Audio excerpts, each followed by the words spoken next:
അല്ല ഇപ്പോഴത്തെ എല്ലാവരുടെയും ഒരു ചിന്ത ഇതങ്ങനെ തന്നെയാണ്.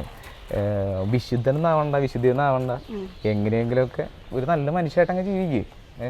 നമ്മൾ എന്തിനാ ഇത്ര കഷ്ടപ്പെട്ട് ഈ മതത്തിൻ്റെ പേരിൽ അല്ലെങ്കിൽ വിശ്വാസത്തിൻ്റെ പേരിലൊക്കെ ഇങ്ങനെ അകന്നു പോകണമെന്നുള്ള സംഭവമാണ്. നല്ലൊരു മനുഷ്യനാകുന്നത് പറയുന്നത് തന്നെ വിശുദ്ധിയിലോട്ടുള്ള ഒരു സ്റ്റെപ്പ് തന്നെയാണ്. പക്ഷേ ഈ വിശുദ്ധിക്കും അവിശുദ്ധനാകാനൊക്കെ ആയിട്ട് നമുക്ക് കൂതാശകളും കൂതാശ അനുകരണങ്ങളും ഇതൊക്കെ വളരെ പ്രധാനപ്പെട്ടതാണ്. നല്ല മനുഷ്യനായിട്ട് ജീവിക്കാനായിട്ട് ഇതിൻ്റെ ആവശ്യമൊന്നുമില്ല. അല്ലാതെ നമുക്ക് ജീവിക്കാം, അല്ലാതെയും ഇതില്ലാതെ ജീവിക്കുന്നവരുണ്ട്. പക്ഷേ നമുക്ക് കുറച്ചുകൂടി ആഡഡ് ആയിട്ടുള്ള കാര്യങ്ങൾ നമുക്ക് കിട്ടിയിരിക്കുകയാണ് അല്ലേ. കുറച്ചുകൂടി എന്താണ് ആ നല്ല മനുഷ്യരിൽ നിന്നും ഒരു വിശുദ്ധിയിലേക്ക് ഒരു പടി കൂടി ഉയരാൻ വേണ്ടിയിട്ട്. സോ അപ്പോൾ ആ ഒരു സംഭവമാണ് നമ്മളീ പറയുന്നത് പോലെ ഈ വിശ്വാസവും പ്രാർത്ഥനയും കൂതാശ ജീവിതവും ഒക്കെ വളരെ പ്രധാനപ്പെട്ടതാണ്. അവിടെ ദൈവപ്രസാദം നമ്മളിലേക്ക് നിറയുന്ന ഒരു അവസ്ഥയാണ്, പരിശുദ്ധാത്മാവിൻ്റെ കൃപാവരത്തിൽ നമ്മൾ നിറയുന്ന അവസ്ഥയാണ്. അപ്പോൾ അവിടെ നമ്മുടെ വിശ്വാസവും നമ്മുടെ പ്രാർത്ഥന ജീവിതമൊക്കെ വളരെ പ്രധാനപ്പെട്ടതാണ്.